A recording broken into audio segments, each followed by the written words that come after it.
Bueno, hermanos, entonces vamos a orar juntos para comenzar. Oremos juntos.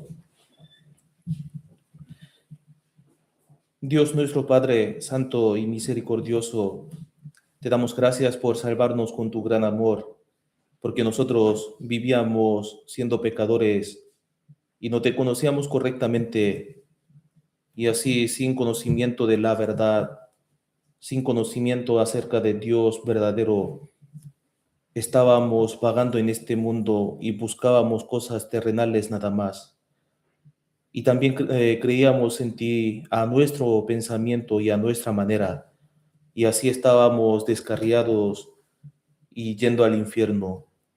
Pero tú tuviste misericordia de nosotros, y por eso viniste a este mundo en forma humana, y muriendo en la cruz con derramamiento de sangre, borraste todos nuestros pecados para siempre, y así has cumplido la eterna redención, el evangelio verdadero. Y también tú nos has permitido la oportunidad de oír tu evangelio y conocerte a ti correctamente. Y así llegamos a conocer que tú eres el Señor y el Salvador de todo el mundo. Y después de la salvación también tú no nos dejas como huérfanos, sino que tú guías nuestros pasos a través de la iglesia que es tu cuerpo. Por eso en esta mañana los hermanos que aman tu palabra están reunidos delante de ti. Así que, Señor, te pedimos que tú abras nuestros corazones, nuestros oídos y nuestros entendimientos para que podamos comprender claramente tu voluntad. También, Señor, a través de tu palabra, santifícanos a nosotros para que podamos mostrar tu luz en este mundo tan oscuro. Y así queremos guiar a muchas almas perdidas a tu evangelio, a tu salvación. Y así, Señor, te pedimos que tú nos utilices de manera preciosa para que vivamos para tu gloria. También, Señor, si hay algunos hermanos que están pasando por momentos difíciles, Señor, recuerda de todos ellos y también permíteles las palabras tuyas, la palabra de consolación, para que puedan recuperar el ánimo y que puedan permanecer más en ti. También si hay otros hermanos que están enfermos, Señor, también te pedimos que tú los sanes con tu mano poderosa y sanadora, para que puedan recuperarse lo antes posible y para que vivamos juntos para tu gloria. También se está predicando el Evangelio por todo Chile y por todo el mundo, y sabemos muy bien que esto sería también una señal, una de las señales del fin del siglo, y creemos que tu venida está muy cerca. Así que, Señor, guíanos y ayúdanos a que podamos ser obreros fieles para que vivamos testificando de tu palabra, predicando el evangelio de la salvación. También, Señor, cuida y guía los labios del que predica tu palabra hoy, ahora en este momento, para que la palabra adecuada sea predicada. Señor, encomendamos todo el tiempo de la comunión de hoy, desde el inicio hasta el fin, en tu mano poderosa. Y oramos en el nombre de Jesús. Amén. Ya, bueno, hermanos, vamos a buscar la Biblia. Romanos capítulo 6, versículo 17. Romanos capítulo 6, versículo 17. Romanos capítulo 6, versículo del 17 al 22.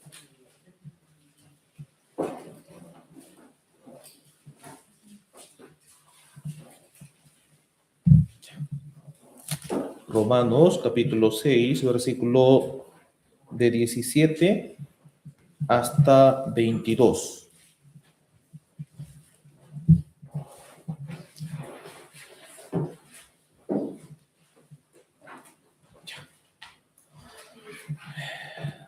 Si tienen todos, ya. Romanos capítulo 6, de 17 hasta 22.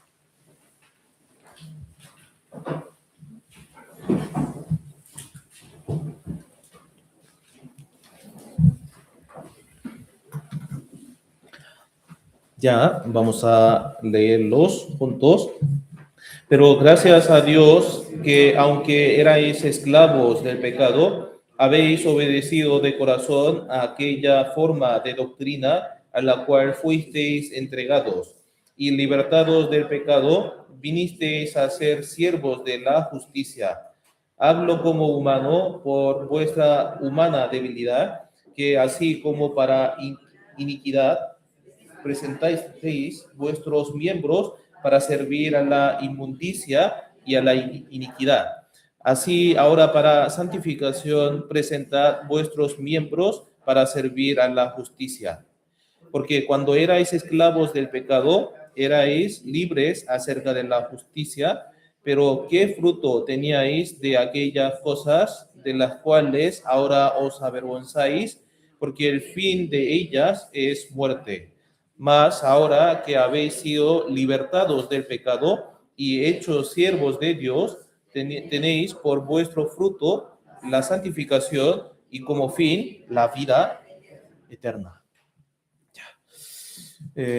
Hoy, como estamos así en la última palabra, con el título de probaos, o sea, examinaos y probaos a vosotros mismos.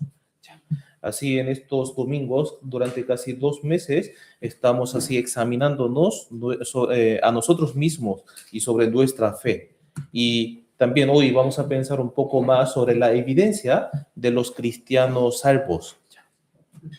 De hecho, debemos hacernos esas preguntas así frecuentemente a nosotros mismos, ¿cierto? ¿Soy realmente un hijo de Dios? ¿Soy realmente un salvo? ¿De verdad he recibido la salvación de manera correcta, a la manera de Dios o no? Esto sería un tema muy importante.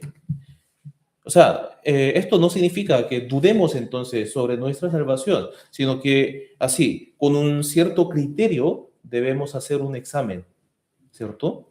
Entonces, esto sería también un examen, digamos, saludable, que la misma Biblia nos recomienda. Entonces, como el apóstol Pablo dice así en el segunda de Corintios, capítulo 13, versículo 5, que examinaos a vosotros mismos y probaos a vosotros mismos si estáis en la fe, ¿cierto? Entonces, esto es un trabajo que nosotros también debemos hacer frecuentemente en nuestra vida cristiana.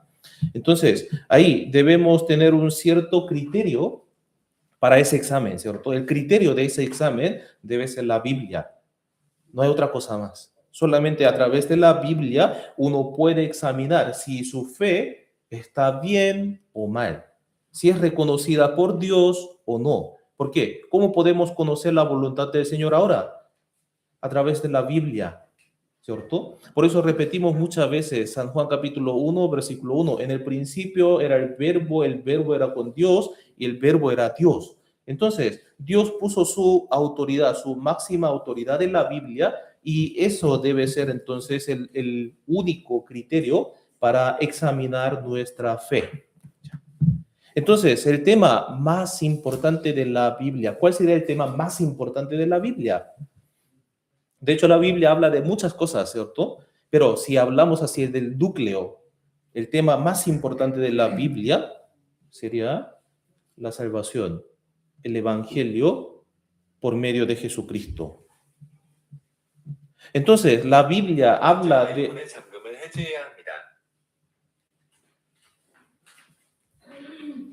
Perdón.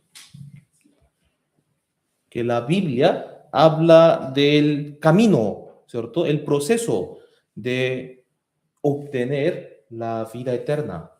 ¿Cómo un pecador puede obtener la vida eterna? ¿Se acuerdan de ese proceso, cierto? Durante casi 2 meses estábamos así revisando este tema. Ya, entonces, vamos a repasar. Ya. Entonces, para recibir la salvación, ¿cómo? Si vemos en San Juan capítulo 5, versículo 39, dice así: escudriñad las escrituras, porque a vosotros os parece que en ellas tenéis la vida eterna, y ellas son las que dan testimonio de mí. Entonces, Dios quiere que todos los hombres de este mundo obtengan la vida eterna. Por esa razón, nos dejó la Biblia para que encontremos esa vida eterna. Entonces, uno ahí puede dudar o puede tener esa pregunta, uy, si de verdad existe un solo Dios. Entonces, si revisamos la Biblia habla de Dios, del único Dios verdadero. Dios, el único Dios verdadero, quiere entregar su vida, o sea, la vida eterna, a todos. Esto es el deseo de Dios. Entonces, para tener vida eterna, para obtener la vida eterna, debe tener el conocimiento correcto acerca de Dios. Si es un único Dios verdadero, o si es uno entre muchos dioses, ¿cierto?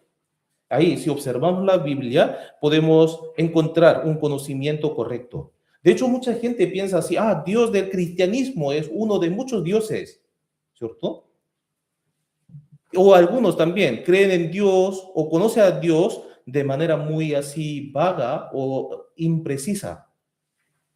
Por eso, desde el principio de este estudio les estaba así preguntando, ¿cierto? ¿De verdad creen que existe Dios?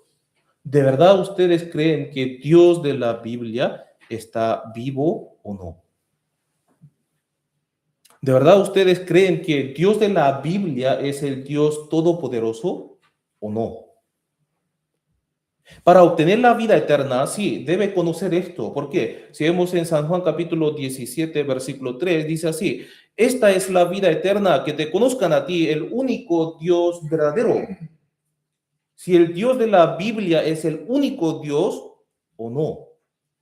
Ahí comienza la fe, ahí, ¿cierto? Si uno piensa así, Dios de la Biblia es uno de los muchos dioses, entonces no está creyendo en Dios de manera correcta, ¿cierto? Por eso, la proclamación de Dios hacia los hombres es esto, yo soy el único verdadero. Entonces, la tarea que nosotros teníamos que así pasar o hacer era esto, ya, Dios de la Biblia está vivo, y entonces, ¿cómo yo puedo conocerlo? ¿A través de qué cosa? Por eso Dios nos permitió la Biblia. Para obtener la vida eterna, sí, tiene que conocer a Dios, el único Dios verdadero, y para conocerlo, que es invisible, es un espíritu. Entonces, como la Biblia dice así, Dios es espíritu y un espíritu no tiene carne ni hueso, entonces es un ser invisible. ¿Cómo entonces puedo conocerlo? De hecho, la gente trata de verlo así para creer, ¿cierto? Y por esa razón, Dios invisible nos permitió la Biblia. ¿Para qué? Confirmemos con nuestros ojos algunas evidencias de su existencia y creerlo. Entonces, ahí, a través de la Biblia, pudimos conocer que, Él está vivo, porque la Biblia es cierta. Entonces, ¿cómo pudimos conocer a Dios verdadero, que está vivo o no? Deuteronomio capítulo 18. Ahí sale la respuesta, ¿cierto? Siempre en el seminario de la Biblia, para iniciar el seminario, ahí buscamos esto. Deuteronomio capítulo 18, versículo 21 y 22. Si una persona puede dudar eso, ¿cierto? ¿Cómo podemos saber que la palabra de Dios es verdadera o no? ¿Cierto? Entonces, ahí sale esa palabra. Si el profeta hablare en el nombre de Dios, en el nombre de Jehová, pero, ¿qué pasa ahí? Si no se cumple lo que dijo y día acontece, entonces no es palabra de Dios. Por eso no necesita tener temor. Pero en cambio, si existe una palabra y dice que es palabra de Dios, pero si se cumple y si acontece, entonces ahí uno puede poner su corazón o puede poner su fe. Es confiable. De verdad, Dios de la Biblia está vivo o no. O sea, está vivo. De verdad uno puede tener esa confianza en la Biblia. Por eso en el seminario de la Biblia revisamos todas las evidencias que Dios está vivo o no. Vivo o no, vivo o no. La Biblia es cierta o no. ¿Cierto? Ahí, un Dios verdadero puede hablar la historia del principio. Por eso la Biblia habla de la creación y su evidencia. Las cosas que solamente un creador puede decir. Y la historia del principio Dios comenzó así la historia de la humanidad en el huerto del Edén con dos personas, Adán y luego Eva, ¿cierto? Y ahí pudimos ver muchas evidencias de los ríos que estaban corriendo en el huerto del Edén. Y todavía existen dos ríos en el Golfo Pérsico. Entonces, a través de muchas evidencias, uno puede llegar a tener esa fe. Ah, la Biblia es cierta. Luego, el diluvio en la época de Noé, el mundo de ese entonces se llenó del pecado, por eso Dios juzgó al mundo con agua. Y ahora podemos ver muchas evidencias del diluvio universal que cubrió todo el mundo. Además, el monte Ararat, existencia del monte Ararat, según la descripción de la Biblia, y en el monte Ararat existen algunas huellas de arca. Fuera de esto, hay muchísimas así evidencias. Torre de Babel, Sodoma y Gomorra. Hay muchas evidencias que podemos verificar. También, si es un Dios verdadero, puede hablar la historia del final. ¿Cómo se va a acabar esta historia de la humanidad? Y en la Biblia sale esta profecía también. Y también, si está cerca de la venida de Jesús, ahí se van a cumplir algunas señales del fin del siglo. El mismo Jesús habló de las señales de su venida. Si ustedes ven todas estas señales del fin del siglo, entonces tienen que saber que su venida está cerca. Pudimos verificar la Biblia y el cumplimiento, lo que está sucediendo, ¿cierto? También las señales del fin del siglo están vinculadas, están relacionadas con la historia de Israel. Dios escogió a Israel y luego cumplió toda su palabra, ¿cierto? Entonces, ahí podemos tener esa confianza que Dios sí es el alfa y la omega, el principio y el fin, que cumple toda su palabra y Él ve toda la historia de la humanidad desde el inicio hasta el fin, ¿cierto? Entonces, uno que llegó a tener esa confianza en Dios, en la Biblia, entonces ahí puede entender esto también, que la Biblia habla de nuestro destino final, habla de nuestro problema. Nacimos pecadores y vivimos cometiendo pecados, viviremos cometiendo pecados y encontraremos la muerte y después de cruzar la muerte, siendo juzgado por Dios, iremos al infierno. Esto es la evaluación de Dios, la evaluación de la Biblia acerca de la vida de todas las personas del mundo. Por eso el Eclesiastés capítulo 7 dice así: ciertamente no hay hombre justo en la tierra que haga el bien y nunca peque. ¿Qué significa? Todos somos pecadores. Y si tiene pecado, entonces van al infierno. Tú eres pecador. La Biblia, la palabra del Dios vivo, nos está acusando, diciendo así: tú eres pecador, por eso al infierno. Y además la Biblia sí nos muestra un problema más. Ya, tú quieres hacer algo para quitar tu pecado, pero tú no puedes hacer nada más. No puedes hacer nada. Tú eres un pecador incapaz de hacer algo. Por eso pudimos ver así sobre el leopardo o el etíope, ¿cierto? Ellos no pueden quitar su mancha, no pueden cambiar así el color. Así, de esta forma, si uno nació pecador, entonces uno solo no tiene la solución, no puede quitar esa mancha del pecado. Tú eres el pecador incapaz. No puedes hacer nada para quitar tu pecado, para cambiar así tu destino final. Tú no tienes capacidad. Está diciendo esto la Biblia. Y además la Biblia dice así: Dios, mucha gente piensa así, Dios es el amor. Sí, es verdad, Dios es el amor. Pero también Dios es justo, que tiene justicia. Entonces, la Biblia nos está diciendo así, que Dios es el temible juez que nos juzgará a nosotros, con el criterio muy estricto.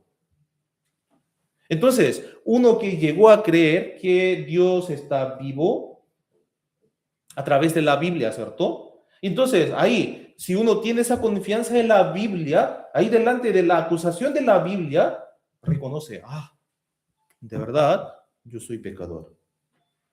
Yo ante la ley de Dios, ante la ley del cielo eterno, soy 100% pecador, por eso voy al infierno. Entonces, uno que llega a tener ese conocimiento acerca de su destino final, de su problema, entonces, empieza a pedir la ayuda a alguien que pueda solucionar ese problema, a Dios. Si tú eres el único Dios verdadero, todopoderoso, que puede perdonar, entonces puede solucionar el problema del pecado, entonces ayúdame, ayúdame, sálvame. La Biblia es cierta y de esta forma, si la Biblia es cierta, entonces tengo que ir al infierno. Existe el infierno también. Y si existe el infierno, entonces yo tengo que ir allá porque yo soy pecador. Nací pecador y he cometido muchos pecados. He quebrantado muchas veces la ley de Dios y no puedo hacer más cosas. Entonces, a Dios pedimos. Llegamos a tener ese corazón humilde. Dios, ayúdanos. Entonces, ahí, ¿qué dice la Biblia? La Biblia habla del regalo de Dios. Que el regalo que Dios ha preparado para toda la humanidad. ¿Qué? Entonces, la salvación, la solución del pecado, ¿cierto? ¿Cómo es el contenido de ese regalo de Dios entonces? El Dios vivo vino al mundo en forma humana.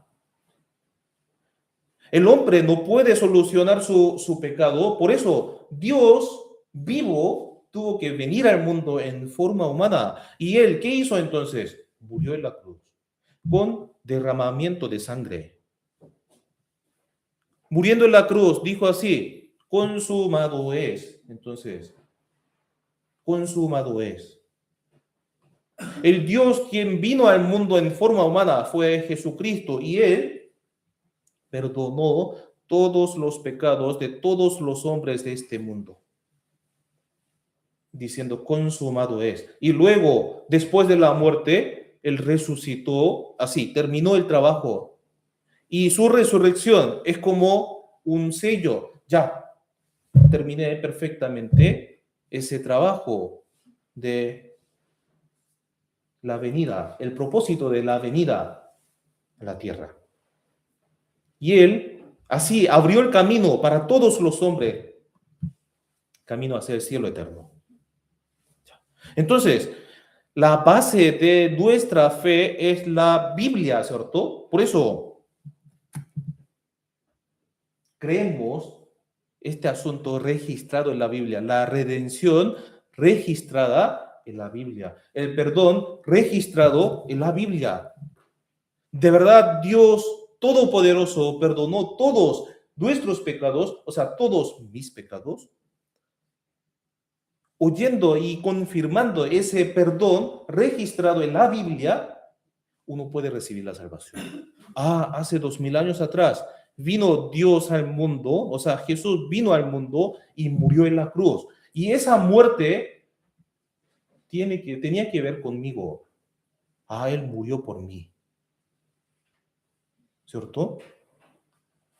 Dios es el alfa y omega, el principio y el último. Y por eso Él ve así todos mis pecados, desde mi inicio hasta mi fin, porque Él supera el tiempo. Él puede ver todo de mi pecado. Por eso Él ya conoció todos mis pecados, desde mi nacimiento hasta mi futuro. Y por eso Él pudo solucionarlo todo antes de mi nacimiento. Esto es el Evangelio, la buena noticia, las buenas nuevas para un pecador que está yendo al infierno. ¿Cierto? Entonces, cuando uno cree en esa verdad, Dios vivo vino al mundo y murió por mí, y así quitó todos mis pecados, entonces ahí nuestra identidad cambia al creer en esa verdad. Entonces, uno que está yendo al infierno puede ir al cielo. Dios lo tomó y lo dejó en el camino al cielo eterno, ¿cierto? Y ahí la clave de recibir la salvación fue esto, por medio de la fe. Pero ojo, aquí la fe, no solamente aquí, como en esto, ya Jesús vino al mundo por nosotros y murió por mí, así que voy al cielo. No, no. Esta es la vida eterna, que te conozcan a ti, el único Dios verdadero, y a Jesucristo a quien has enviado. Entonces, debe tener la fe en todo. Si uno dice así, yo creo en Dios, pero no creo en la Biblia, entonces no está creyendo en Dios, ¿cierto? ¿Por qué? Dios puso su autoridad en la Biblia, pero si uno dice así, yo creo en Dios, pero no creo en la Biblia, entonces tiene alguna falla en su fe, ¿cierto? Y si uno llegó a creer así, ya, Dios está vivo y la Biblia es cierta, pero no creo que soy pecador, entonces no se arrepiente, no siente la necesidad del médico, ¿cierto? Entonces, si quiere tener la fe, debe tener todo ese conocimiento acerca de Dios, acerca de la Biblia, acerca del perdón, del pecado, o sea, quién es pecador, el destino final de los pecadores, y luego acerca de Jesucristo. Y así, según la Biblia, uno tiene que aprender esto. La fe viene por el oír por la palabra de Dios. Romanos 10:17. Esa fe viene así por el oír por la palabra de Dios. Entonces, durante 2 meses, ahí pudimos hacer una prueba, examen, ¿cierto? Si mi fe está basada así en la Biblia o en mi experiencia, en la palabra de Dios o en mi emoción, en la palabra de Dios, en mi experiencia. Sí, puede haber algunos que no tienen respuesta o no tienen alguna base, entonces, por eso estamos realizando el seminario de la Biblia. A fin del julio, ahí también tenemos un seminario en la iglesia. Los invito a todos para los hermanos, para examinarse a sí mismo, y para los que no han recibido la salvación todavía, para encontrar a un Dios verdadero y para recibir la salvación. ¿Por qué? ¿Dónde pasaré la eternidad? ¿Yo en el cielo eterno o en el infierno eterno? No hay algo más importante que este asunto, ¿cierto? ¿Dónde voy a pasar en la eternidad? ¿Por qué? A todos llegará la muerte. A todos. Entonces, ¿qué habrá después de la muerte? O sea, sentimos o pensamos que después de la muerte va a haber algo, ¿cierto? Pero hay personas que tienen la respuesta y hay otros que viven sin respuesta. Mucha gente viven así, buscando las cosas de la tierra nada más. ¿Por qué? El rey de la tierra, el rey del mundo ahora es el diablo. Por eso el diablo así engaña a la gente. Ya, enfócate en las cosas de este mundo, enfócate en tu estudio, en tu trabajo, en tu ganancia, nada más. ¿Por qué? No hay otra cosa más después. Por lo menos tienes que tener un éxito en este mundo mientras vives. Así engañan. Por eso, si observamos a la gente de nuestro alrededor, ellos no quieren conocer a Dios porque la mayoría no tiene tiempo, está ocupado. ¿Qué significa? Hay algo más importante en su vida que la muerte, que el asunto de la vida eterna. Por eso no buscan a Dios. Por eso, ante Dios, es como ese trabajo vale la pena de verdad. Si realmente existe un Dios y Él, si existe, entonces, ¿qué me puede hacer o qué me puede entregar? Esto sería más importante que todo. Por eso les pido que sigan asistiendo a la palabra, o sea, a la iglesia y al seminario de la Biblia también. Ojo, entonces, después de recibir la salvación, algunos, o sea, mucha gente piensa que la salvación es el fin de todos. Ya fui salvo, entonces voy a vivir tranquilo. Así piensa. ¿Pero será así? ¿La salvación será el fin de todo? ¿Ya puede vivir tranquilamente? No, no es así. La Biblia dice que la salvación es el comienzo de la vida de búsqueda que vivimos buscando para, o sea, la gloria de Dios.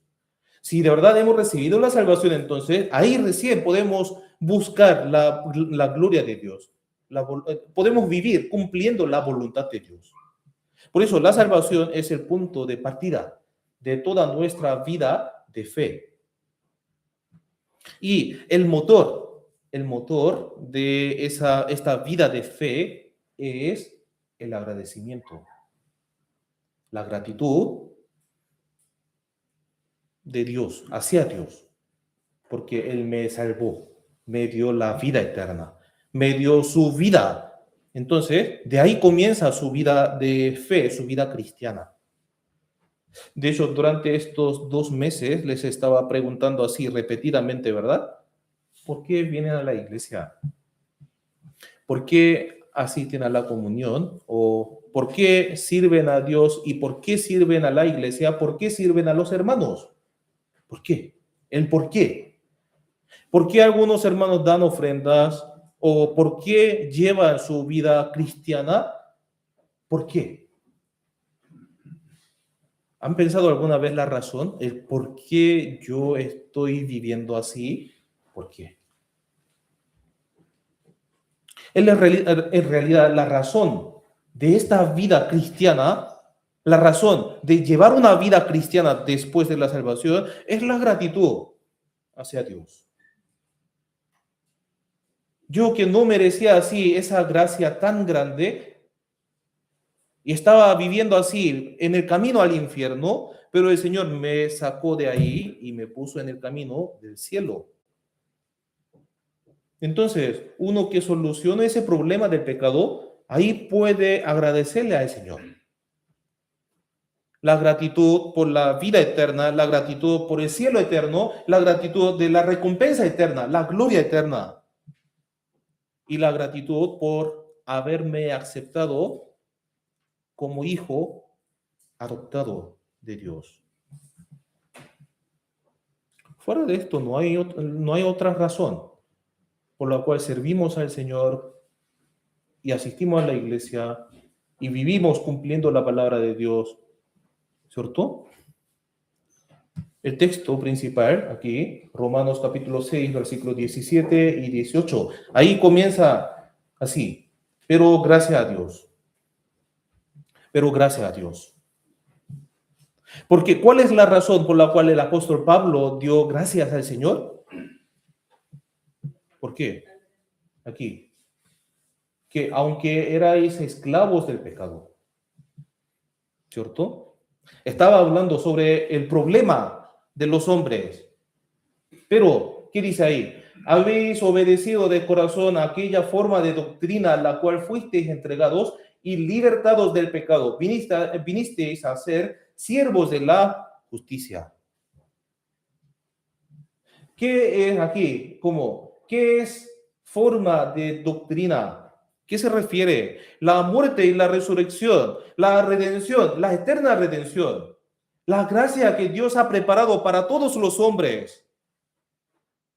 Jesús, cargando todos mis pecados, mis debilidades, murió en la cruz con derramamiento de sangre. Como Hebreos dice así, sin derramamiento de sangre no se hace remisión. Por esa razón, Cristo murió con derramamiento de sangre.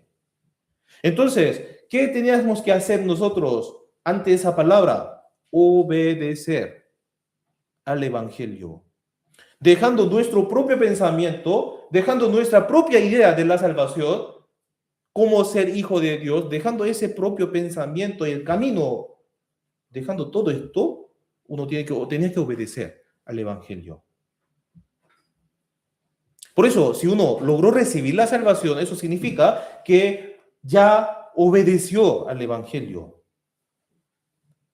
Abandonando su propio camino, abandonando su propio pensamiento, su propia idea, su propia opinión, dejando todo esto, se volvió a Dios de la Biblia. Ahí cuando uno deja todas las cosas suyas y se vuelve al Señor, entonces ahí logra creer en el Evangelio. Y ahí recibe la salvación. De hecho, el Evangelio es muy sencillo, muy fácil, ¿cierto? Pero ¿qué es difícil? Dejar su pensamiento. dejar su idea, dejar su camino, dejar su vida. Ante la palabra, algunos insisten, ay, ¿cómo? ¿Cómo puedo, o sea, cómo debo dejar así toda mi vida relacionada con las iglesias, con mi experiencia, con mi sueño, con mi sanidad, con mi milagro? ¿Cómo puedo dejar todo esto? Esto es difícil. Por eso, la condición más importante para recibir la salvación es el arrepentimiento. El arrepentimiento es dejar su camino pensando así, reconociendo así, a mi camino estaba equivocado. Yo he revisado la Biblia, la palabra de Dios, que está vivo de verdad. Entonces, Él me está diciendo así, tu pensamiento está equivocado. Ah, de verdad. Yo pensaba que así podía recibir la salvación, es ser hijo de Dios, pero estaba equivocado yo. Dios nunca se equivoca, entonces yo estoy equivocado. Mi pensamiento, mi idea estaba equivocado, mi doctrina estaba equivocada. Entonces uno, así, dejando todo esto, se vuelve al Señor. Pero si uno no se arrepiente, o sea, no deja su vida, no deja su experiencia, su vida pasada anterior, ni su idea, su doctrina anterior, entonces, ¿qué pasa? Aunque oye el Evangelio, pero estaba así dando vueltas, vueltas, vueltas en la cabeza nada más. Entonces, ¿qué pasa ahí? No obedece a la palabra de Dios.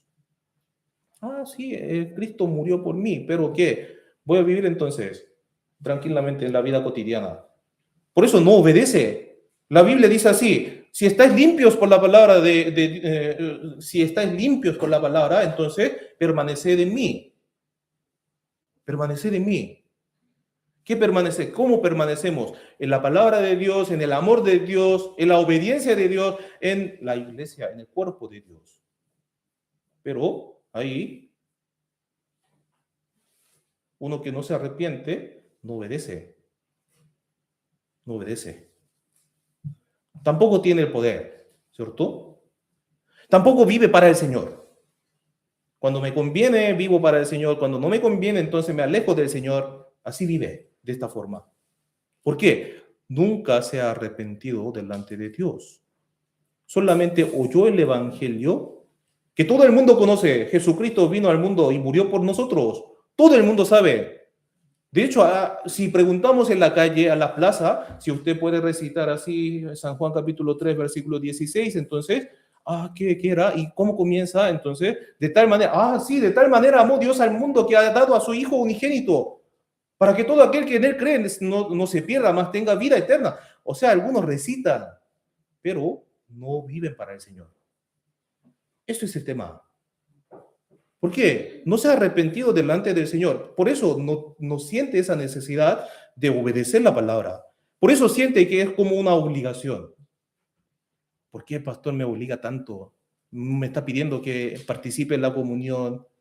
O sea, no yo, sino la Biblia. Por eso yo también permanezco en el Señor, en la palabra del Señor, en el amor del Señor. Quiero practicar ese amor también. Pero si es un cristiano salvo, o sea, no es algo especial, solamente él es pastor, por eso hace este trabajo. No es así. Si es un salvo verdadero, entonces vive de esta forma, practicando el amor del Señor. ¿Por qué? El amor del Señor permanece en cada uno de los salvos. En toda nuestra vida, el problema más urgente, más importante y más grave era el tema de la muerte, el pecado y el infierno. Si uno comprende esto, entonces, en realidad las demás cosas no son importantes. Urgentemente tiene que solucionar el problema de la muerte, el problema del pecado, de su destino final. ¿No es importante la visita que viene mañana? ¿Ni la playa a la que viajará así mañana? Primero tiene que solucionar así el tema de la muerte, el tema del pecado, el destino final de todos los hombres, o sea, de toda mi vida también. Esto es importante. Pero las personas que tienen el corazón duro, endurecido, con la boca dice así, creer en Dios, pero en su vida no hay obediencia, no hay amor a Dios. Solamente se enfoca así en su propia experiencia, en su propio pensamiento, en su propio corazón. Por eso alguien muestra la palabra. La Biblia dice así, pero no obedece. Y por eso no puede recibir la salvación. Por eso. Pero las personas que verdaderamente conocen así la gravedad de este pecado, de verdad creen así el problema del infierno, ellos buscan a Dios con mucho fervor. ¿No es así? Y ahí cuando llega a tener ese corazón tan humilde delante de Dios, entonces, ahí puede creer el evangelio de manera muy sencilla, simple. Entonces, cuando uno oye el evangelio, lo primero que viene en su corazón, ¿qué es? El alivio, ¿verdad? Si uno se preocupaba mucho de su pecado, del infierno, de su destino final y de la muerte que viene de repente, pero al escuchar el evangelio de la salvación, ¿qué siente ahí? El alivio. Ah, estoy ya listo, entonces. Ya está resuelto, entonces, el problema que tenía yo. Ahí viene el alivio, el gran alivio del corazón. Veamos Primera de Juan, capítulo 4. Como la semana pasada pudimos revisar esto, ¿cierto? El Primera de Juan, libro Primera de Juan, capítulo 4, versículos 17 y 6 y 7.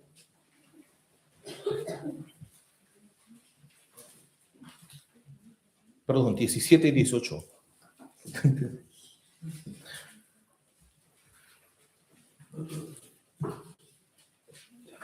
Primera de Juan, capítulo 4, versículos 16 y 17. Perdón. Mis ojos estaban mirando así 17 y 18, pero como de la boca sale otra cosa. Ya, 17 y 18. Ya, perdón. Primera de Juan, capítulo 4, versículos 17 y 18. Leamos juntos. En esto se ha perfeccionado el amor en nosotros para que tengamos confianza en el día del juicio. Pues como Él es, así somos nosotros en este mundo. En el amor no hay temor, sino que el perfecto amor echa fuera el temor, porque el temor lleva en sí castigo, de donde el que teme no ha sido perfeccionado en el amor. Así como el amor se ha perfeccionado en nosotros, para que tengamos confianza en el día del juicio. En el amor no hay temor. El amor perfecto echa fuera el temor. Antes de oír el amor perfecto, el evangelio de la salvación, uno teme a Dios y teme la muerte y teme el infierno. Vive con ese temor, ¿cierto? Por eso uno que anda en la iglesia sin salvación se alivia así cuando está en la iglesia, pero cuando sale de la iglesia siente temor. ¿Hoy de verdad Dios me estará guiando? ¿De verdad Dios me llevará al cielo? ¿Y qué me pasará entonces después de mi muerte? Ahí, sin certeza, vive en este mundo. Pero cuando uno comprende claramente el evangelio de la salvación, la eterna redención, entonces, ahí llega a tener ese alivio. Ah, estoy listo, entonces voy al cielo. Si me viene la muerte ahora mismo, ahora voy al cielo, al reino de Dios. Ah, Jesús ha solucionado todos mis pecados. Así que si muriera ahora, entonces iré al cielo. Uno puede tener esa confianza. En el amor no hay temor. Ah, no tendré más el castigo del infierno. Aunque uno quisiera ir al infierno, pero ya no hay manera de ir al infierno. ¿Por qué? Para ir al infierno debe tener el pecado, pero ya creyó que todos están listos, perdonados, resuelto. Entonces ahí, al creer en esa verdad, entonces, nuestra identidad cambió del pecador al Hijo de Dios, al Hijo adoptado de Dios. También cambia así nuestros pasos, que estábamos corriendo hacia el infierno, pero cambiamos así, cambió Dios así nuestros pasos al cielo eterno. Nuestra identidad se ha convertido del hijo del diablo, del pecador, al hijo de Dios. La ciudadanía, los ciudadanos del cielo eterno. Entonces, en el corazón de quien llega a conocer esa verdad, ese hecho, hay naturalmente un alivio perfecto. El Señor ya ha hecho todo trabajo para mí, para que yo vaya al cielo eterno. Y junto con ese alivio viene otra cosa más. ¿Qué? La valentía, la confianza. ¿Por qué? El Señor, cuando recibimos la salvación, entró el Espíritu Santo en cada uno de los salvos. Entró. Ya el Señor está en mí entonces. Uno que sabe que el Señor permanece en uno, en él, siente la valentía, la confianza. ¿Por qué? El Rey de paz mora en mí. Por eso ahí no tendré problema, aunque me pase problemas de salud, problemas económicos, etcétera, etcétera. Esas cosas no me causan el temor, ¿cierto? ¿Por qué? Veamos Filipenses capítulo 4. Filipenses capítulo 4, versículo 6.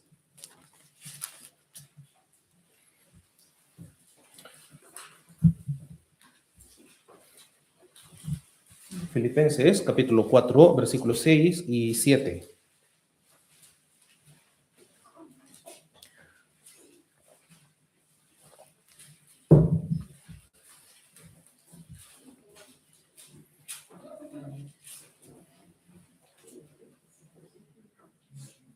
Filipenses capítulo 4, versículos 6 y 7.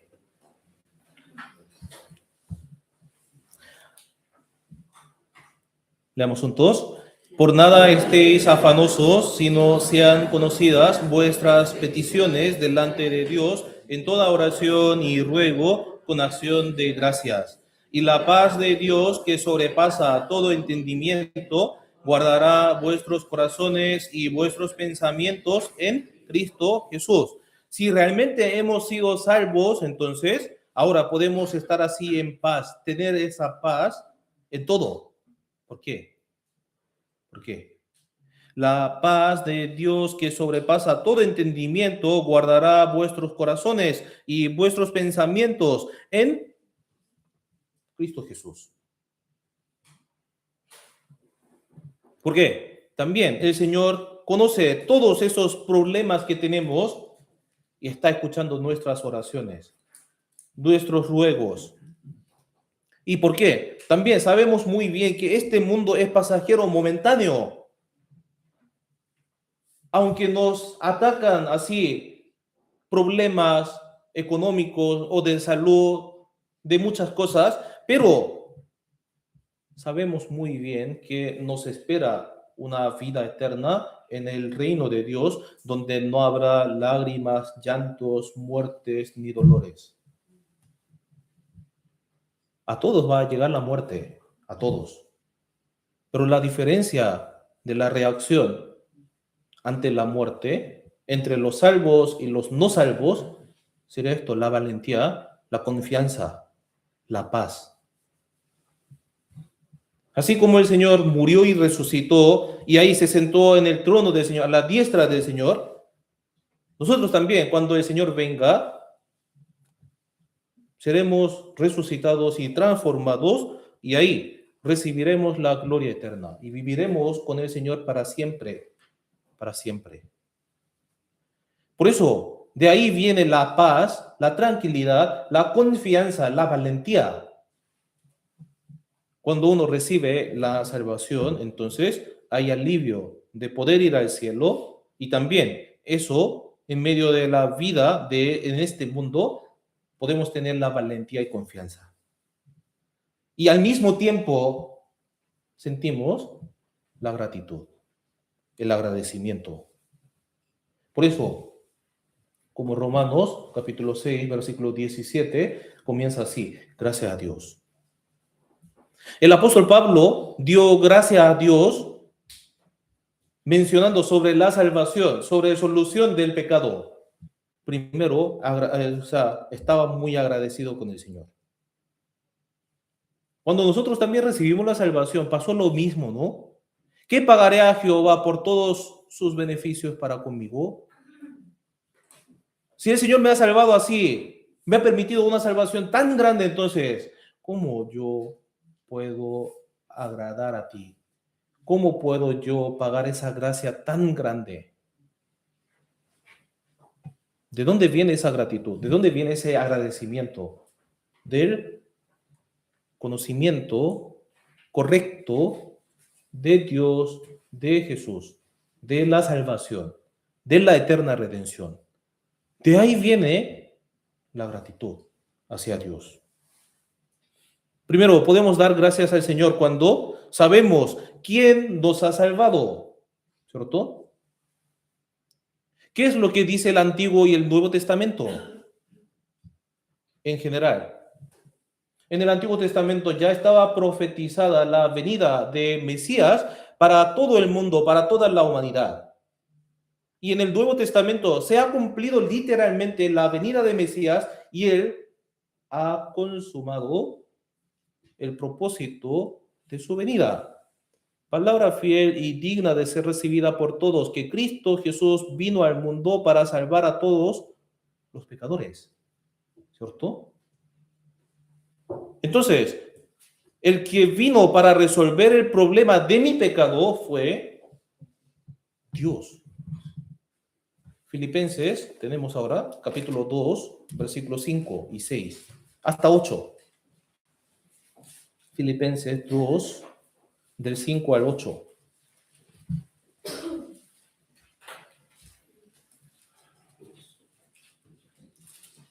Del 5 al 8, veamos juntos aquí.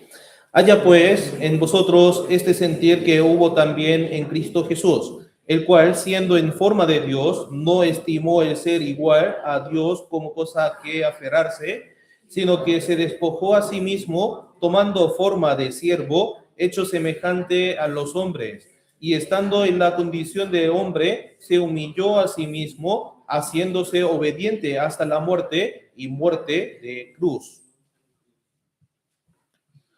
Dios vino a esta tierra para salvar a los pecadores sucios, inmundos, como yo, ¿cierto? En realidad yo no merecía recibir esa gracia tan grande, porque yo vivía así, a mi manera, a mi pensamiento, buscando las cosas de esta tierra nada más. El apóstol Pablo también estaba así confesando, Cristo Jesús vino al mundo para salvar a los pecadores, de los cuales yo soy el primero, ¿cierto? El Señor, o sea, fue a encontrar a Saulo, quien estaba yendo a perseguir a la iglesia, a matar a los salvos, y luego, después de recibir la salvación, el Saulo comenzó a vivir para agradarle al Señor. Uno que estaba persiguiendo a la iglesia ya comenzó a predicar el Evangelio de Jesucristo. De la misma forma, Dios, nuestro Señor, vino a encontrarnos a nosotros también, ¿cierto? Que no conocíamos a Dios ni la Biblia, vivíamos así según nuestra manera, pero nos entregó ese regalo tan grande que se llama la salvación, el perdón de los pecados, la vida eterna. El contenido del regalo que hemos recibido, el perdón de los pecados. Que Cristo vino al mundo y murió por mí. Esto fue un regalo. Si vemos en Efesios capítulo 2, versículo 8 y 9, dice así, por gracia sois salvos por medio de la fe, y esto no de vosotros, pues es don de Dios, no por obras para que nadie se gloríe. Por gracia sois salvos por medio de la fe. Nosotros solamente oímos y creímos nada más en lo que Jesús ha hecho. Y esto fue el regalo de Dios.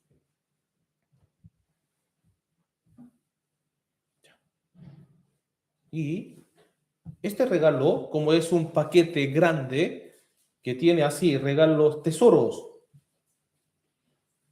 valiosos, preciosos. De hecho, la salvación no termina como un evento del pasado, ¿cierto? Hemos revisado así 3 etapas de la salvación. Como la salvación, ¿qué es la salvación? Tiene 3 cosas, regalos, ¿cierto? Primero, hemos sido salvados de la pena del pecado, ¿cierto? Nosotros merecíamos la condenación en el infierno, pero el Señor nos salvó, nos justificó. Eso se llama la justificación, ¿cierto? Entonces el Señor nos considera justos, ¿cierto? Entonces, uno que ya ha obtenido la justificación va siendo así salvo del poder del pecado. Vive así, buscando esa santificación. Eso sería la salvación del poder del pecado, ¿cierto? Eso se llama la santificación. ¿Qué significa? Es una lucha constante en nuestra vida, ¿cierto? Cada día luchamos contra el pecado y vamos siendo así cada día más santo, ¿cierto? Mi Señor que me salvó es santísimo y yo también quiero imitarle a Él. Quiero vivir como un santo, ¿cierto? Ya como nos hemos convertido como hijo de Dios, entonces Dios también quiere que nosotros seamos santos. Y para este trabajo Dios nos ha permitido la iglesia, que es su cuerpo. Y en la iglesia fluye la leche del Señor, ¿cierto? Que es la palabra del Señor. Entonces, los salvos recién nacidos, renacidos, tomando la leche que fluye del cuerpo del Señor, crece. Y ahí va siendo así más y más santo. Y así Dios guía nuestros pasos de cada día a través de la iglesia. Por eso, uno que recibió la salvación, la predicación del evangelio y la iglesia no pueden estar separados. No puede. Y la vida cristiana y la iglesia no pueden estar separadas. Si uno logró recibir la salvación, entonces ya tiene que vivir para el Señor, en el cuerpo del Señor, que es la iglesia.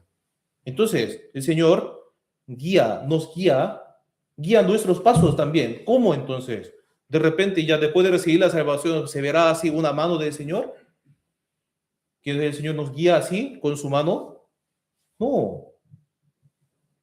Nos salvó a través de la Biblia, por eso nos guía. Después de la salvación, nos guía a través de la Biblia. ¿Cierto? Por eso conocemos una palabra muy bien. En Salmos capítulo 119, versículo 105. Lámpara es a mis pies, ¿cierto? Lámpara es a mis pies, a tus pies, la palabra. La palabra es como lumbrera a mi camino, ¿cierto? Entonces, después de recibir la salvación, vivimos siendo guiados por Dios, por la palabra de Dios, ¿cierto? Ahora yo no abro mi camino después de recibir la salvación, ¿cierto? El Señor ya ha abierto la puerta de la salvación al cielo eterno. Entonces, el Señor desde ahora hasta el cielo eterno va guiando nuestros pasos mediante la Biblia, a la manera de Dios, ¿cierto? Y la manera de Dios sale aquí. Y también para que vivamos de esta forma siendo guiado por el Señor nos ha permitido su Espíritu, el Espíritu Santo. Y el propósito más grande por el cual el Señor nos ha permitido su Espíritu, que mora el Espíritu Santo en nosotros, es para esto. ¿Para qué? Para guiarnos a la verdad. Por eso, en la reunión de distrito, que por favor no falte, ahí, en la reunión de distrito hemos así revisado capítulo 15 y 16 de San Juan, ¿cierto? Que vendrá el Consolador, el Espíritu Santo, ¿cierto? Y ese Espíritu Santo será el Espíritu de verdad, y Él nos guiará a toda la verdad. ¿cierto? El propósito por el cual el Señor nos ha dado el Espíritu Santo es para guiarnos a la verdad, ¿cierto? Entonces, el Señor no nos deja como huérfanos en este mundo y no nos dice así, ya tú ya has sido mi hijo, entonces vive como quieras. No, nos guía hasta el final mediante la Biblia, la palabra. Por eso preparó la iglesia, el cuerpo del Señor. Y en el cuerpo del Señor, en la iglesia, podemos tener la comunión, la santa comunión con los otros salvos, ¿cierto? Y en esa comunión podemos recibir la alimentación espiritual. Recibimos la palabra. Y en la iglesia, por eso, abundantemente fluye la palabra de Dios, ¿cierto? Busquemos Efesios capítulo 3. Efesios, antes de Filipenses, como ahora tiene Filipenses, ¿cierto? Antes de Filipenses, Efesios 3, 18. De 18 a 21.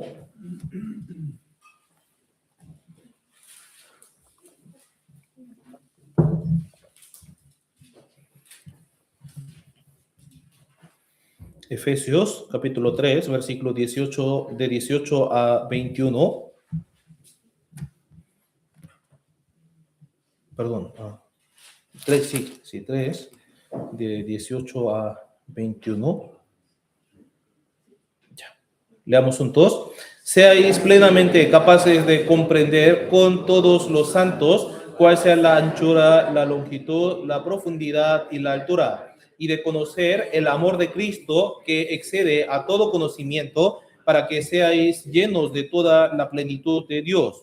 Y aquel que es todopoderoso para hacer todas las cosas mucho más abundantemente de lo que pedimos o que entendemos, según el poder que actúa en nosotros. A él sea gloria en la iglesia, en Cristo Jesús, por todas las edades, por los siglos de los siglos. Amén. El tema, el núcleo de todo el libro Efesios es la iglesia. Es la iglesia. Por eso el Efesios dice así, la iglesia es el cuerpo del Señor, el cuerpo tiene muchos miembros y los miembros reciben la nutrición de la cabeza y ahí va creciendo. Y también el Efesios dice que la iglesia, la relación entre Dios y la iglesia es el marido y la esposa. Habla de la iglesia. Entonces, en esa iglesia salva, junto con otros hermanos, ¿cierto? Junto con otros hermanos, vamos conociendo cada vez más profundamente el amor de Dios. Seáis plenamente capaces de comprender. ¿Qué dice? Luego, con todos los santos, cuál sea la anchura, la longitud, la profundidad y la altura, y de conocer el amor de Cristo, que excede a todo el conocimiento. Es lo que hacemos en la iglesia.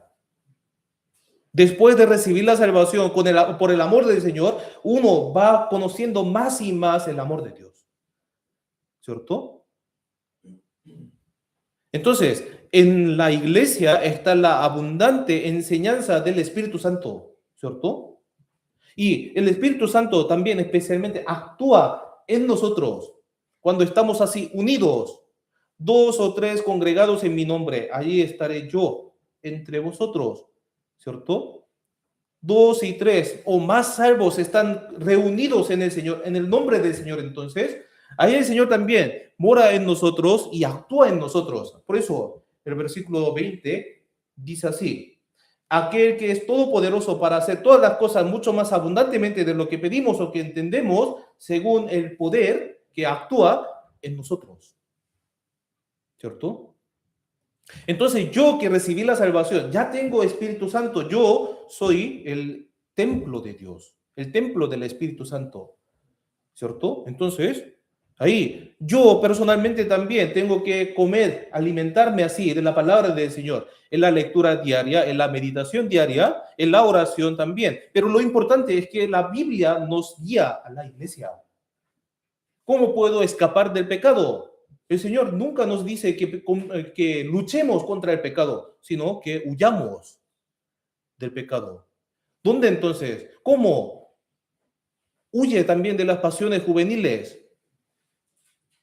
¿Cómo puede huir entonces? Estando con los santos que invocan al Señor de corazón limpio. Esto es la manera de Dios, entonces. Por eso existe la iglesia. Por eso Dios preparó la iglesia. ¿Cierto? Entonces yo también tengo que estar así permaneciendo en ella para recibir el poder del Señor, para recibir la alimentación del Señor. Y ahí, mediante la palabra, Dios guía nuestros pasos. Un salvo no puede estar solo. Nunca está solo. Primero, porque Dios, quien me salvó, está en mí. ¿Cierto? Y también yo acompaño a los hermanos que han recibido la misma salvación por la misma sangre de Jesucristo, que es la iglesia. Y entonces, ¿hasta dónde viviremos? Hasta la eternidad. Dios eterno me ha salvado, me ha dado la vida eterna. Entonces, yo soy una parte de la familia de Dios y ahí estaremos juntos eternamente. Así, Dios guía toda nuestra vida mediante la palabra, iglesia, comunión y el Espíritu Santo. Esto es una vida de la santificación, ¿cierto? Entonces, ahí, si vivimos aquí en este mundo, entonces, cuando venga el Señor, ahí seremos glorificados, seremos transformados y viviremos para siempre con el Señor, con el cuerpo glorioso, perfecto. Entonces ahí recién recibiremos una salvación de la presencia del pecado. Ahí seremos perfectos, sin ningún corazón así pecaminoso, sin ningún problema pecaminoso. Así perfectamente viviremos con el Señor. Por eso, si vemos Romanos capítulo 6, versículos 21 y 22, aquí en la pantalla, se los leo yo, pero qué fruto teníais de aquellas cosas de las cuales ahora os avergonzáis, porque el fin de ellas es muerte. Mas ahora que habéis sido libertados del pecado y hechos siervos de Dios, tenéis por vuestro fruto la santificación y como fin la vida eterna. Antes vivíamos buscando las cosas de este mundo para saciar nuestro deseo de la carne, nada más, ¿cierto? Pero después de recibir la salvación, así, vivimos para ser así, santos, para imitar al Señor, ¿cierto? Y ahí, después de esa lucha, ¿a dónde iremos entonces? A la vida eterna, la glorificación, ¿cierto? De hecho, antes yo trataba de hacer cosas buenas, pero esas buenas obras tenían mancha de pecado, ¿cierto?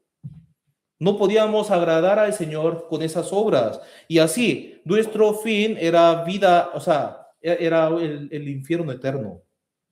Pero ya fuimos libertados del pecado, ¿cierto? Y hechos siervos de Dios. Entonces, ahí tenemos por nuestro fruto la santificación. Por eso, Dios Santísimo nos guía a la santificación. Por eso, en la iglesia, así, mediante la palabra, podemos vivir de manera santa, poco a poco. Sí, estamos en la lucha, sí, pero poco a poco vamos cambiando así nuestra forma de la vida. Queremos obedecerle al Señor un poco más. Quiero mostrar la luz del Señor, por eso hago buenas obras. Antes yo era muy enojón, pero quiero menos enojarme, quiero menos así apurarme. Y ahí de a poco aprendemos la mansedumbre y la humildad del Señor. Entonces, cuando venga el Señor ahí, tendremos un cuerpo resucitado, transformado, glorioso y perfecto. Entonces, ya, yo recibí la salvación. Esa palabra abarca a todos, ¿cierto? Si el Señor me salvó, ya. Entonces ya me libró del pecado, del camino al infierno. Entonces, naturalmente, si uno que recibió la salvación lleva frutos agradables al Señor en su vida, una vida de santificación, una lucha para ser santo, para ser un poco más santos ante los ojos del Señor. Y luego cuando venga Él, entonces, ahí seremos glorificados, perfectos. Así que la salvación que hemos recibido no es un simple regalo, ¿cierto? Es un paquete de regalos, ¿cierto? Salvó a un pecador como yo y me adoptó como su hijo. Y mediante la palabra comunión y la iglesia, el Señor nos guía para que podamos dar fruto agradable al Señor. Y así viviendo de esta forma en este mundo y entraremos en la vida eterna, ¿cierto? Y ahí obtendremos la gloria eterna. Cuando sabemos esto, o sea, todo esto es lo que dice la Biblia, entonces, cuando uno comprende más y más esto, entonces, ahí nuestra gratitud hacia el Señor se vuelve más y más profunda. El amor hacia el Señor, o sea, se vuelve más y más profundo, ¿cierto? Pero la gratitud de un salvo no es una emoción, no es un sentimiento. Entonces, ¿qué es? La gratitud de un salvo es una respuesta profunda de reverencia, de adoración a Dios, de amor hacia Dios, ¿cierto? Cuando uno conoce correctamente lo que Dios ha hecho por cada uno, entonces ahí uno puede responder con su gratitud, ahí con su vida puede agradecerle al Señor. Cuando comprendemos así este hecho, entonces la gratitud que tenemos se vuelve más y más abundante y grande. Y entonces esa gratitud se convierte en la razón por la que llevamos la vida cristiana, la vida de fe. ¿Se entiende? Ahí, ya. Si de verdad uno que recibió la salvación, entonces puede haber cambios de su vida, puede llevar algunos frutos, se ven algunas evidencias de un salvo.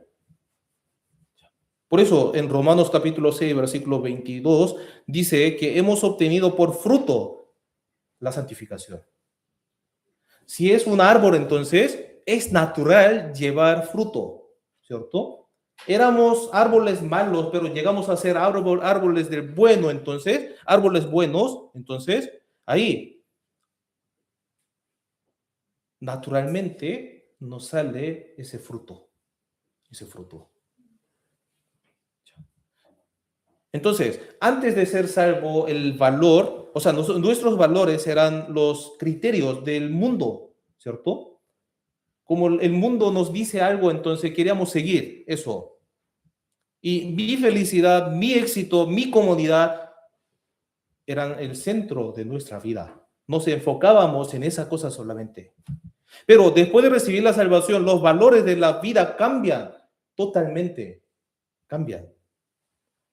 Por eso, si vemos en Romanos capítulo 12, versículo 2, dice así: no os conforméis a este siglo, sino transformaos por medio de la renovación de vuestro entendimiento, para que comprobéis cuál sea la buena voluntad de Dios, agradable y perfecta.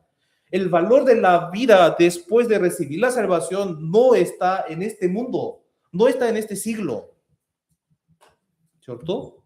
Entonces, cada vez que entendemos la voluntad del Señor, la palabra del Señor más profundamente, ahí ya miramos al mundo con el criterio de Dios, ¿cierto? Entonces, antes valorábamos así las cosas que el mundo consideraba importante: el dinero, éxito, buena fama, etcétera, etcétera, ¿cierto? Pero después de recibir la salvación, cambian ese criterio del valor.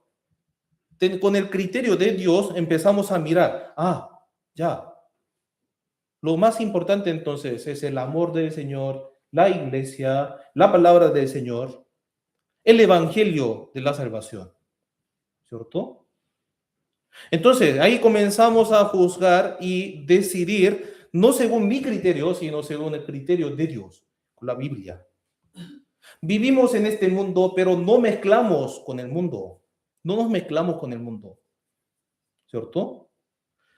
Vivimos en este mundo, pero no seguimos los estándares, los criterios de este mundo. Conocemos muy bien a Daniel, ¿cierto? Daniel, en el Antiguo Testamento. Daniel vivió en medio de Babilonia, siendo como un político, ¿cierto? Con el poder, con la autoridad. Así, él vivía en una civilización tan avanzada, con la cultura mundana, pero él no se mezcló con el mundo, ni se rindió así delante de la amenaza del mundo. Él tomó la decisión, propuso en su corazón no contaminarse por las cosas del mundo, por las comidas del rey. Y además ahí, él oró 3 veces a Dios.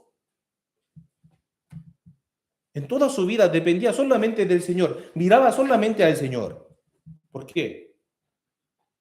Lo más importante de su vida era eso, ¿cierto? Entonces, ¿cómo estamos viviendo? Estamos también viviendo así en una cultura, en una civilización tan avanzada. ¿Y cómo estamos viviendo? ¿Con qué criterio estamos viviendo? Fácil decir así, sí, soy salvo, yo asisto a la iglesia, tengo fe. Es muy fácil decir eso, pero ¿cómo estamos entonces demostrando esa fe en nuestra vida? ¿Con qué criterio de verdad estamos viviendo? ¿Con el criterio del mundo? ¿Con el criterio de sí mismo? ¿O con el criterio de Dios? El cambio de valores conduce hasta el cambio de nuestra vida, el propósito de nuestra vida también. Antes vivíamos así, según nuestro propósito, para saciarnos a nosotros mismos, pero después de recibir la salvación, ya vivimos para el Señor, para la gloria del Señor, para el evangelio del Señor, para agradar al Señor. Segunda de Corintios, busquemos. Segunda de Corintios. Lo siento porque como se alarga un poco, pero como hoy es el último, o el próximo, me queda mucho todavía, entonces, a ver. Como estoy en la mitad y han pasado casi, ¿qué hora es? Ya, voy a dividir en 2 partes. Ya. O sea, sí, con tanto amor quería hablar muchas cosas sobre nuestra vida cristiana y como han pasado ya la hora, entonces ya, revisemos esta palabra, ya, y ahí luego terminemos. Segunda de Corintios capítulo 5, versículo 14 y 15.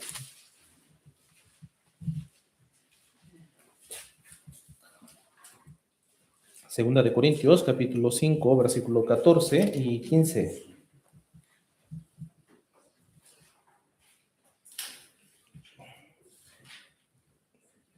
Ya, leamos juntos.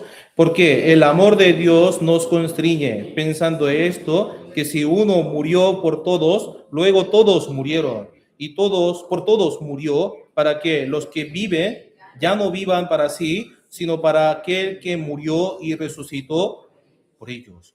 ¿Cuál es el propósito por el cual el Señor me ha salvado? ¿Cuál es el propósito? ¿Cuál es el propósito de haber muerto por mí? Sí. Por todos murió, para que los que viven ya no vivan para sí, sino para aquel que murió y resucitó por ellos. Aquí, murió en lugar de todos, para que todos vivan. Aquí, los que viven no significa todas las personas de este mundo. Aquí los que viven significa los que tienen la vida eterna, los que tienen la salvación, ¿cierto? Los que han sido salvos ya tiene que vivir no para sí mismo, sino para el Señor, sino para aquel que murió y resucitó por ellos. La razón por la que nos salvó es ya para que no vivamos para nosotros mismos, sino para el Señor, no para nuestro propio éxito, no para nuestra propia gloria, no para nuestro propio deseo, sino para el deseo del Señor, para la gloria del Señor y para agradar al Señor. El Señor murió por mí y me dio vida para que yo viva para el Señor, para el Señor. Entonces, hasta hacemos todo desde el comienzo, o sea, vivimos así desde el comienzo de mi vida hasta el final. Desde que me despierto hasta que me acuesto, vivo para el Señor. Vivimos con honestidad, con sinceridad, en la familia, en la casa, en el colegio, en la universidad y en el trabajo, ¿cierto? Y también, cuando utilizamos así el recurso de nuestra vida, ahí nos enfocamos en el criterio de Dios, el criterio de los gastos, el criterio de los ingresos, el criterio de consumir hacia algo, no debe ser mi codicia, sino el criterio de Dios. Si tiene ese criterio correcto, entonces hasta la ofrenda no causaría problema, ¿cierto? Entonces, ahí primero damos así recursos de este mundo al Señor, entonces el Señor también nos utiliza a nosotros mediante la iglesia. Entonces, ¿cuál sería el motor de toda esa vida? El amor de Cristo nos constriñe. El amor de Cristo nos constriñe. ¿Por qué vivimos gastando nuestro tiempo, nuestro esfuerzo, hasta nuestra emoción aquí en la iglesia? ¿Por qué? El amor de Cristo nos constriñe. ¿Por qué vivimos así? A veces nos humillamos delante de la persecución de los amigos, familiares, burlas de los amigos, burlas de la familia. ¿Por qué? El amor de Cristo nos constriñe. ¿Por qué participamos así en la ofrenda entonces? El amor de Cristo nos constriñe, orando al Señor que ese recurso también sea utilizado para la predicación del Evangelio. ¿Cierto? El amor de Cristo nos constriñe. Entonces, en todo caso, vivimos para el Señor. Mostramos ese amor hacia el Señor. No hay otra razón. El Señor me amó, me dio la vida eterna. Por eso yo también vivo para el Señor. Él me compró toda mi vida, por eso yo vivo para el Señor. Por eso vivo predicando el Evangelio también. Así, poniendo todo el valor, todo el propósito de nuestra vida en el Señor, debemos vivir. En el Señor y en la relación con los hermanos salvos, con los que tienen el Espíritu del Señor. Entonces, en la próxima semana vamos a pensar un poco más entonces sobre ese tema. De hecho, yo quería terminar esto hoy para que podamos así meditar otros temas también, ya, pero como no me salió bien, entonces, bueno, ya. Entonces, hasta el próximo domingo vamos a pensar un poco más, entonces, cómo sería la vida de un cristiano salvo, ¿ya? Y ahí terminaremos. Bueno, oremos juntos para finalizar.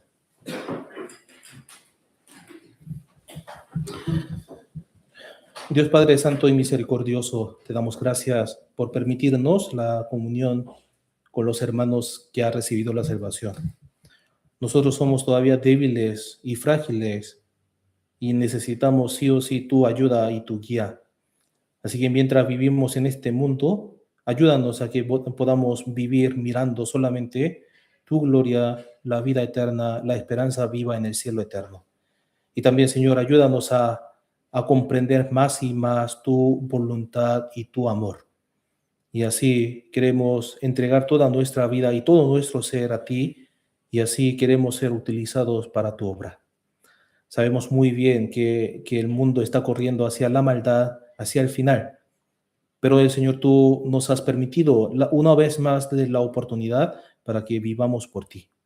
Así que, Señor, corrige y redarguye si tenemos algunas equivocaciones y también si tenemos algunos pensamientos o ideas erróneas, y así queremos vivir siendo guiados por tu palabra. También, Señor, queremos que todos los planes de esta semana sean cumplidos según tu voluntad. Gracias te damos por todo y oramos en el nombre de Jesús.